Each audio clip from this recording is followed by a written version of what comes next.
So, let's continue sa atong previous na discussion, which is the Thevenin's theorem. So, sa Thevenin's theorem, to apply this idea in finding the Thevenin resistance or RTH, we need to consider two cases. So, sa case 1, if the network has no dependent sources, we turn off all independent sources. So, RTH is the input resistance of the network looking between terminals A and B, as shown in figure 4.24b. So sa 4.24b wala na ito ipakita dari, pero pwede niyo na i-review sa kuano, or sa simple pagsabot lang ng case 1. So ang tanan dependent sources or independent sources, so ato na siya i-short. So pag short nimo diya sa voltage as well as if current pod ang present sa imong circuit. So if pag current ato na siya i-open. So ang present na lang yun sa imong figure is puro resistance. So ato din na siya i-series or parallel to get the RTH. So ang RTH nimo is equals also to the R input or 4.7 nimo na equation sa ato ang reference. So sa case 2, if the network has dependent sources, we turn off all the independent sources. As with superposition, dependent sources are not to be turned off because they are controlled by circuit variables. We apply a voltage source VO at the terminals AB. So determine the resulting current IO, then RTH is equals to VO over IO, as shown in figure 4.25a. Alternatively, we may insert a current source IO at terminals AB, as shown in figure 4.25b, and find the terminal voltage VO again. So RTH is equals to VO over IO. Either of the two approaches will give the same result. In either approach, we may result any value of VO and IO. So for example, we may use V sub O is equals to 1 volts or IO is equals to 1 amps, or even use an specified value of VO or IO. So muna siya sa figure 4.25. So finding RTH when circuit has dependent sources. So for circuit there is a so circuit with all independent sources set equal to 0. So RTH is equals to VO over IO. No? Then circuit with all independent sources set equal to 0. So RTH equals to V over IO. So same ra gyapon na siya paggamit. So if often occurs that RTH takes a negative value, in this case the negative resistance V is equals to negative IR, implies that the circuit is supplying power. This is possible in a circuit with dependent sources. So muna yung sa figure 4.25. So, ang A niya is independent sources set equal to 0. So, same naman siya. Pero, di ba, mugamit taan o kuha niya. For mugamit o example ng V sub O is equals to 1 volts or IO is equals to 1 amps. Then, napod the equation 4.8. No? So, 4.8 o 4.8b. So kani siya is gikan na diri sa 4.26 nga circuit equivalent for Thevenin's theorem. So katong linear circuit dito. So ato lang to siya gi-transform into Thevenin equivalent circuit. So sa Thevenin equivalent circuit is kaninang B. So na VTH, RTH o RL. So sa pag-solve pod ani, if unsa tong gipangita didto nga current na mo flow sa isa ka circuit or sa isa ka element, so kadto siya na element is removed. So once removed, mo na siya ang imong RL. So ang nabilin dito, since imo na siya i-open circuit nimo ang katong imo gitanggal, since mo man ang principle sa atong Thevenins, we will get the VOC or it is equals to VTH. So pag makuha nimong VTH, ato na dayon na siya so naman dayon ato na siya i-short ang tanan source, source na voltage, then i-open pod ang current source to get the RTH. So napod tay 4.8a o 4.8b na formula, or simply mga current divider o voltage divider lang na siya. Pwede na to ma-equip to get the VTH as well as the IL. So example problem na din ta para sa atong Thevenins. So find the Thevenin equivalent circuit of the circuit shown in figure 4.27 to the left of the terminals A to B. Then find the current through RL 6, 16, and 36. So diriya natay diagram which is 32 volts ang source, 4 ohms, 12 ohms, then parallel sa 2 amps, then napoy nakakabit siya na 1 ohms rather, then terminal AB then ang RL. So if RL daw nato is 6. So solution niya is we find RTH by turning off the 32 volts. So motoging on ngayon na, no? Then replacing it with a short circuit. So gi-short nato na siya. Then the circuit becomes what is shown in figure 4.28a.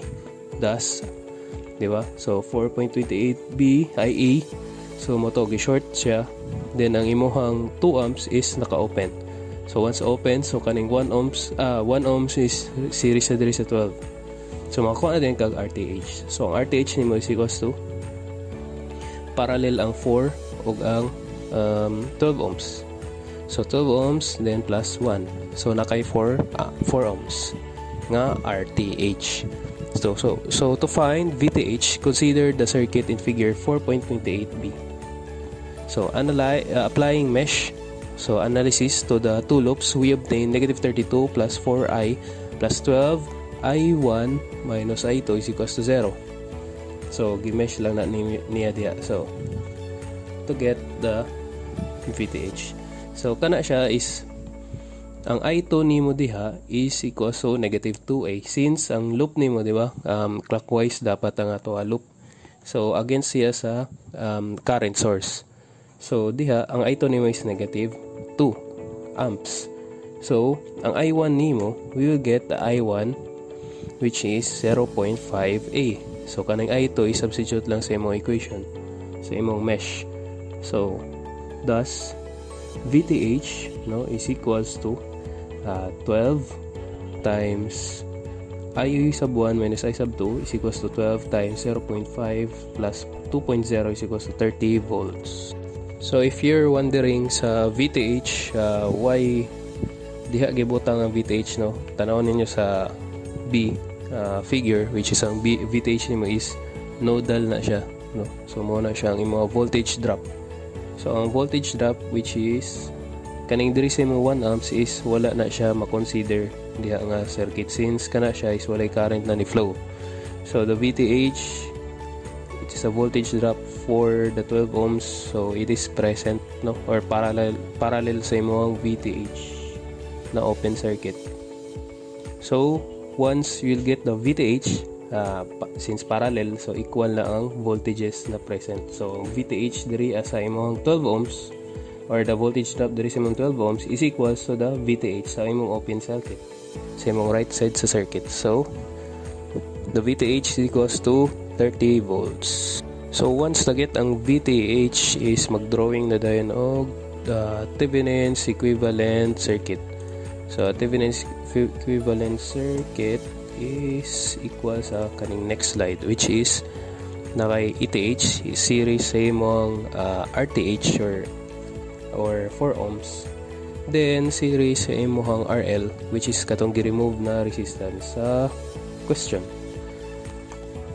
So we'll provide another example sa whiteboard, no. So for next topic is the Nortons theorem. So sa Nortons theorem states that linear two-terminal circuit can be replaced by an equivalent circuit consisting of a current source IN in parallel with the resistor RN, where IN is the short circuit current through the terminals and RN is the input of or equivalent resistance at the terminals when the independent sources are turned off. So same lang gyapon siya sa Thevenins, no, na ato ipang off ang mga current o voltage source to get the RN. So I mean the another way ani niya, no, ay or naka-differ sa Thevenins is kuhaon nimo ang short circuit current. So if tanggalon nato tong RL or katong gipangita sa question to get the open circuit na voltage, diri is ang katong imuha RL or gipangita sa question is ato na siya i-short. So pag i-short, then you'll get the I sub N or the IEC, no, sa current, which is ato na siya ibutang sa ato simplified na circuit, no, na naka-parallel ang RN sa imuhang short circuit. So we find RN the same way we find the RTH. So in fact, no, from what we know about source transformation, the Thevenin and Norton resistance are equal. So that is RN is equals to RTH. So mo to, no. So equal ra gyapon na siya. So ang IN is equals to IC. So dependent and independent sources are treated the same way as the Thevenin's theorem. So observe the close relationship between the Nortons and Thevenin's theorems. RN is equals to RTH and IN is equals to VTH over RTH. So mara to siya. So since VTH, IN, and RTH are related according to equation 4.11, to determine the Thevenin and Norton equivalent circuit requires that we find, so first is open circuit voltage, VOC, across terminals A, B. So short circuit the current IC at the terminals A and B. So the equivalent or input resistance RN are input at the terminals A and B when all independent sources are turned off. So same way na gyapon. Pero ato lang na siya parallel ang ato ang makuha ang IC dito sa ato ang RN. So let's proceed sa example problem. So to find the Norton equivalent circuit of the circuit in the figure 4.39 at terminals A to B. So natay example circuit which is the figure 4.39. Natay 2 amps 12 volts series 4 ohms or internal resistance niya, then a combination or series 8 ohms 5 ohms and 8 ohms. So pangitaon na to ang Norton's equivalent circuit or katong nakaparallel, no. So IC is parallel sa RN. So figure 4.39. So we find sa solution na po na, so we find R sub N in the same way we find RTH. So in the Thevenin equivalent circuit, set the independent sources equal to 0. This leads to the circuit in figure 4.40a from which we find the RN. So 4.40a is nasa pinakababa. So 4.40a, so di ba mo to ingon na pagkuan, so naka-shorted na ang 12 volts. So pure lang siya na 4 ohms na nandiyan nga side. And then nandiyan kay 8 ohms, 5 ohms and 8 ohms. So diriya is saan nandiyan. So ang 5 is parallel sa combination sa 8, 4 og 8 na series. Since ang RN nimo is naka sa terminal A ug B, di ba? A ug B na terminal. So diha ka mag last na solution or padulong ka sa tuo nga side sa ipahin sa circuit mag-solve. So ang 8, 4 og 8 is series. Then to get the RN which is 4 ohms. So to find the IN or short circuit current terminals at A and B shown in figure 4.40b, we ignore the 5 ohms resistor because it has been short-circuited. So applying mesh analysis, we obtain I sub 1 is equals to 2 amps. So 20I2 minus 4I1 minus 12 is equals to 0. So from these equations, we obtain I2 is equals to 1 amps, which is equals to IEC or IN. So there is a figure 4.40b. So mag-mesh lang ka diha. So sa mesh, since clockwise ang loop, so ang I sub 1 is equals to 2 amps. And then sa I sub 2 is negative 12 volts, diba? Since niya isulod siya sa negative nga terminal side sa imong voltages, then the summation of all ohms presented. So ang IEC nimo diha is na diri sa terminal AB, no? So So, di ba giingon diri sa iyang solution, which is ang 5 ohm resistor has been short-circuited. So, ang 5 ohm resistor is mo nang last pod sa imuhang equivalent, circuit nimo before ang imong terminals A ug B. So, diri ang 5 ohms nimo is short-circuited. So, since kana pod siya ang mahimong RL nimo, no? Or last nimo nga tawag gani, last na resistance, no? Or same dito sa imong THEVENINS.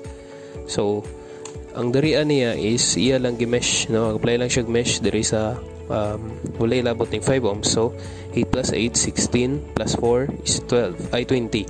So negative 4i pod kayang i sub 1 sa imong mesh 1 is salungat sa imong i2. And then i-apply lang nimo ang i sub 1, which is 2 amps, i-substitute nimo sa imong equation sa mesh 2.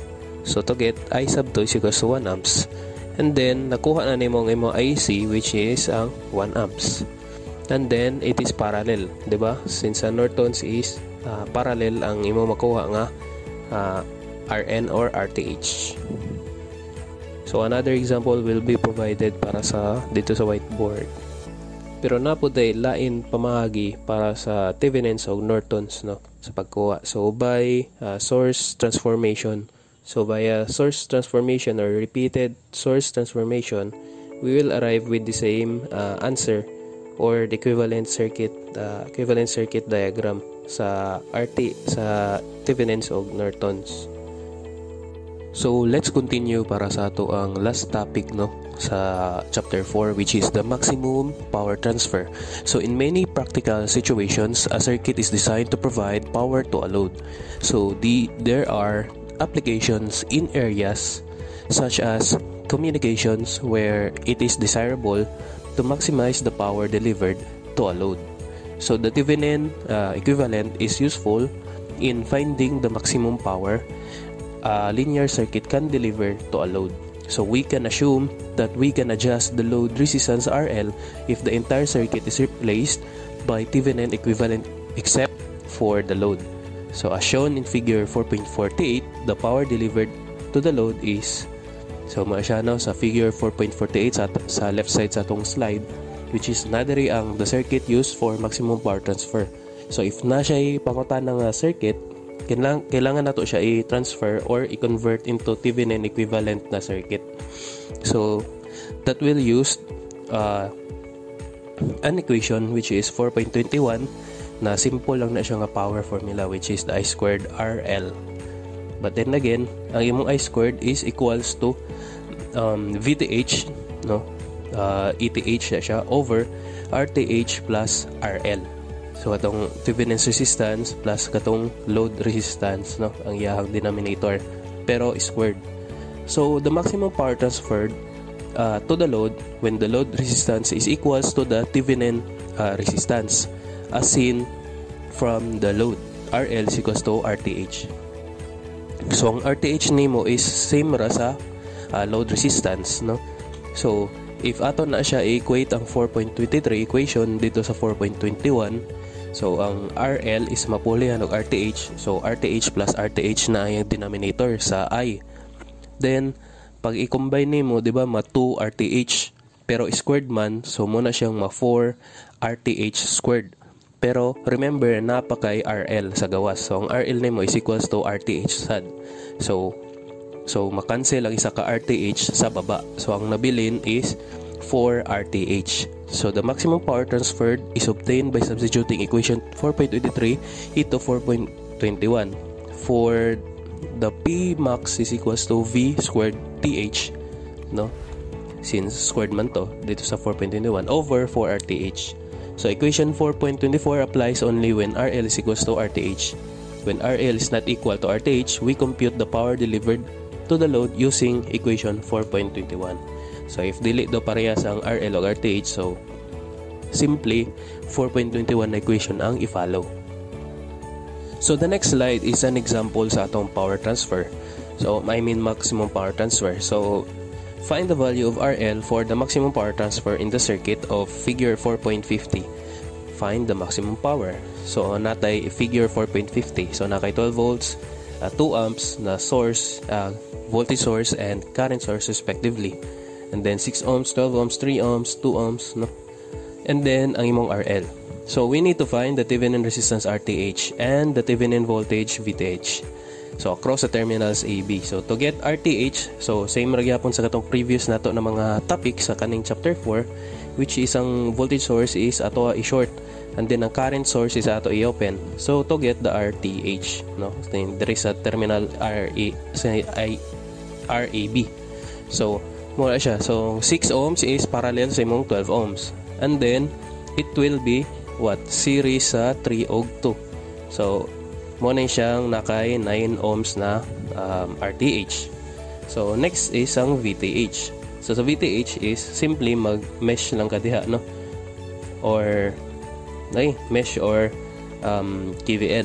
So to get VTH, we consider the circuit figure 4.51b applying mesh analysis, no? Sama siya. So negative 12, disulod man ng mesh 1 sa negative 12, then 18 I1 rather. So then minus sa against sa mesh 2, which is 12 I2, it is equals to 0.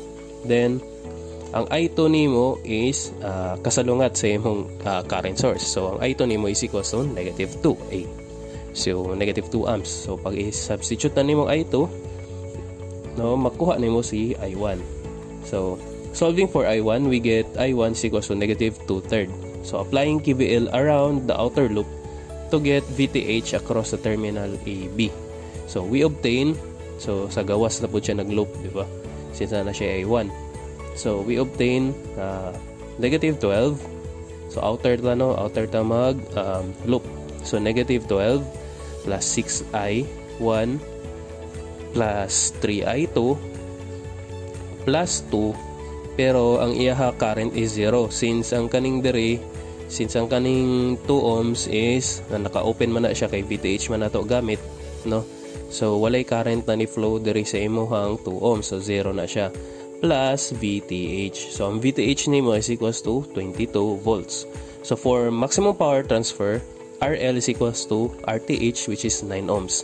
So ang Pmax na nimo na gamiton diha is katong equation 4.24, which is V squared over 4R. So VTH squared over 4R TH or RL is equals to 22 squared over 4 times 9 is equals to 13.44 watts. So that will end sa atong discussion para sa chapter 4, pero napatay pa singit na isa katong Millman's theorem. Tulad tingin sa malayo, kailangan ko na magbabago kasi kitang sinusundan, tinititigan at hindi maiwasan na ikaw ay titignan sa malayuan at pinag-iisipan ko kung anong paraan